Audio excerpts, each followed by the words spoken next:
Kristo. Amen.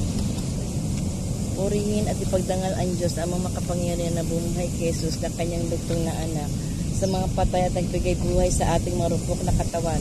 Purihin at ipagdangal ngayon at magpakailanman. Purihin at ipagdangal ngayon at magpakailanman.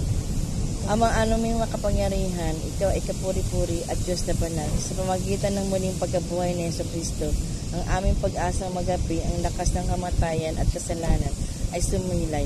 Ang lungkot na dulot ng kamatayan ay naging malugod na pangako na bagong buhay. Para sa inyong mga lingkod, ang buhay ay hindi nagtatapos sa kamatayan, kundi nagbabagong anyo lamang. Digin mo ang aming panalangin. O Ama, habang ipinagbubunyi namin ang aming pananampalataya kay Kristong gumapi sa kamatayan, patiguyayin mo ang aming pag-asa na si Nanay Ines at ang lahat na pumanaw ay makibahagi sa kanyang muling pagkabuhay. Hinihiling namin ito sa pamamagitan ng Jesucristo, aming Panginoon. Amen. Magbasa ng salita ng Diyos. Ang langit ang tunay nating bayan. Magbasa mula sa sulat ni Apostol San Pablo sa mga taga-Pilipinos, Filipos. Ang langit ang tunay nating bayan. Mula roon, hinihintay natin may pananabig ang Panginoong Jesucristo, ang ating tagapagligtas. Pagdating ng araw na iyon, babaguhin niya ang ating katawang lupa at gagawing maluhati tulad ng kanyang katawan sa pamagitan ng kapangyarihang ginamit sa pagpapasuko sa lahat ng bagay. Ang salita ng Diyos. Salamat sa Diyos. Ang 10 panalangin.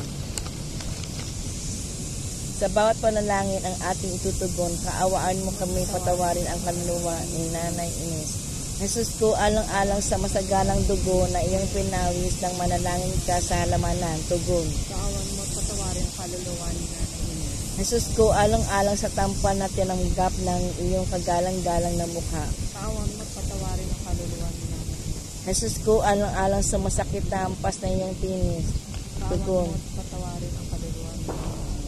Jesus ko, alang-alang sa koronang tinik na nagsitimo sa kasuntot sa santuhan mong ulo, tugon. Kaawaan mo at patawarin ang kaluluwa ni Nanay Ines. Jesus ko, alang-alang sa paglakad mo sa lansangan ng kapaitan na ang krus sa iyong kabawi, babaw, tugon.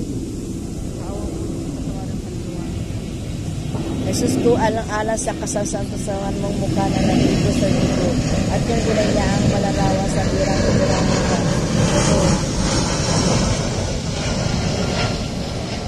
Jesus ko, alang-alang sa damit mong matigmak ng dugo na biglang pinaknit at inubad sa inyong katawan iyong mga tampalasan. Jesus ko, alang-alang sa kasantusan mong katawan na pinako sa krus. Awan mo katawan ang kaluluwa ni Nanay Jesus, ni Nanay Ines. Jesus ko, alang-alang sa kasantusan mong paa at kamay na pinakuan ng mga pakong pinagdalita mong masakit, tugon. Bawat panalangin ay kaawaan mo at patawarin ang kaluluwa ni Nanay Ines. Jesus ko, alang-alang sa tagiliran mong nabuksan sa saksak ng isang matalin na sibat at binukalan ng dugo at tubig, tugon. Kaawaan mo at patawarin ang kaluluwa ni Nanay Ines. Si Jesus na gumapi sa kamatayan ay maawain. Manalangin tayo sa ating Ama sa pamagitan ng panalangin itinuro sa atin ng ating Panginoong Jesucristo, Ama namin.